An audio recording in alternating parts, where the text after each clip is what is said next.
Today we'll look at the repression of pro-Palestinian voices on campuses across the United States. In a moment, we'll look at Wednesday's congressional hearings, where the president of Columbia University was grilled for hours about accusations of anti-Semitism on campus. But we begin with the University of Southern California, which continues to be rocked by controversy after cancelling the commencement speech of its valedictorian for what it claimed were safety reasons after she became the subject of an online anti-Palestinian hate campaign. Democracy Now! Co-host Juan Gonzalez and I interviewed Asna Tabassum, who is a first-generation South Asian American Muslim, on Wednesday. I began by welcoming her to Democracy Now! Thank you for having me. I appreciate it. So why don't you give us the chronology of what happened? I mean, to be the valedictorian of this elite university, the University of Southern California, is such an enormous achievement. Can you talk about when you learned you'd become the valedictorian and when you learned you would be giving the speech at graduation and what happened next? Absolutely. So part of the selection process of becoming valedictorian is the willingness to give a speech during commencement. And so when I got the call, I believe in the second week of March or so, it was during Ramadan, and I was incredibly happy to receive the honor and incredibly grateful. And that was the moment I also knew that I would have the chance and the opportunity to address my peers during commencement. And when did you hear that the university had changed its mind, and who contacted you? Of course. So I was contacted by the administration on Monday, actually this past Monday, shortly before the statement was released, that I would unfortunately no longer be allowed to give the commencement address for the class of 2024. How typical is that, Asna? Does the valedictorian always give the speech? Yes, as far as I know in history of USC, and in fact, I asked the provost this himself, has this ever happened to a USC valedictorian? And in fact, I think we both agreed that to the best of our knowledge, it has never happened before. And what exactly did he say when he explained to you it was for safety reasons? Did he talk to you about what the threats are? So that's exactly the question here, is that I received no details as to what the security threats or what the security concerns were. I heard that there were hundreds and thousands of emails sent to the university, but I was given no clue as to what the contents of these emails were, as well as, for example, the university had said that there were other security concerns in relation to having a big event such as commencement. But, even details there were unclear. And so when I had asked for details regarding the security concerns, for example, were they security concerns about me or my classmates, I was offered no information and was told it was not appropriate for me to know. Now, were you aware that pro-Israel student groups were targeting you on social media? That a group called We Are Tav posted a photo of you on its Instagram account and claimed that you were, quote, openly promote anti-Semitic writings?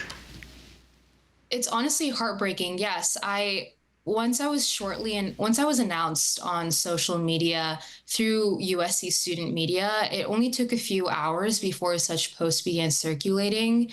And it launched a very generalized and honestly very hateful and disappointing campaign to remove me as valedictorian, yes. I want to go to the issue that wasn't raised by the provost, but in your Instagram bio, you link to a pro-Palestine landing page that reads in part, "Learn about what's happening in Palestine and how to help." Some students took to social media to express their opposition to it due to the language on the landing page. The website states, quote, "Zionism is a racist settler colonial ideology that advocates for a Jewish ethno-state built on Palestinian land." The website also states, quote, "One Palestinian state would mean Palestinian liberation and the complete abolishment of the state of Israel." End quote. Can you talk about that and talk about when you linked to that page and your feelings about this? Sure. So there are a few points that I'd like to clarify. The first is that a university and students have the responsibility to engage in productive and meaningful discussion. And we're allowed to learn from one another's ideas and express those ideas so that we can all grow. And I think that that's the beauty of an academic institution. But another factor that I'd like to bring up is that there are other pieces of information in that link. You know, there are paragraphs and information relating to the two-state solution as well as the one state.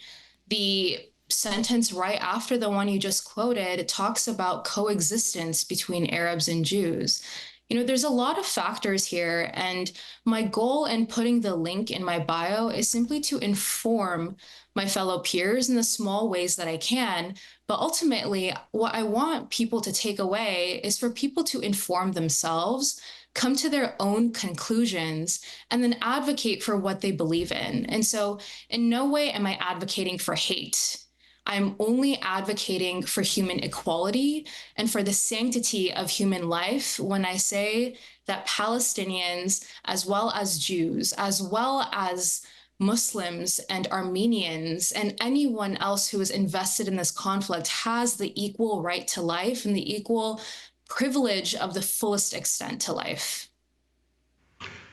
Could you tell us more about yourself? You're majoring in biomedical engineering and minoring in resistance to genocide. What inspired you to follow these courses of study? This is my favorite question, especially because, you know, as you might know, I've been doing a lot of interviews recently, and I wish people more talked about my biomedical engineering major as well, because I think it's an important part of who I am and my worldview. That being said, the way that I see my major and my minor working together for the very same goal is that, you know, my minor in resistance to genocide allows me to study the human condition at possibly one of its worst conditions. And then biomedical engineering is my way of learning technically how we can improve the human condition through increasing health accessibility. And so the ways that I specifically see this are, for example, when I learn about the Rwandan genocide or the Holocaust or various other forms of genocides and conflicts through my minor, I look at the ways in which healthcare and health are impeded and the ways in which the quality of life are impeded so that I can build devices and health technologies using my major and using the education and the information I learned in my major of biomedical engineering to see how we can develop low cost and accessible point of care devices so that we can improve the ways in which people experience healthcare when they are at their most in need of healthcare. Can you talk about if you were giving the speech? I mean, this speech would be given in May, right, at graduation. So isn't there still a possibility that USC could change their mind? What would your speech be? What would you say to the USC community? So, you know, I actually have not considered and actually started writing my speech, but of course this experience is informing me how I want to go about it. But ultimately, my message is one of hope. I think something that I truly believe in, given my familial background and, you know, the way I was raised, is that education is such a privilege. And using the ways that we have learned how to learn, it's incumbent upon us to look at the world and see what we see, and then take information and make conclusions so that we can change the world in the ways that we want to. And so in accordance with my message of hope, I also want to do a message of inspiration so that our graduates and my peers can feel empowered to take on issues of world concern and see themselves in positions of making change. You've talked about an online hate campaign against you. Can you describe more what you have received? Sure. I've received incredibly disappointing comments, and I think it's an unfortunate part of, expressing who you are and expressing what you believe in.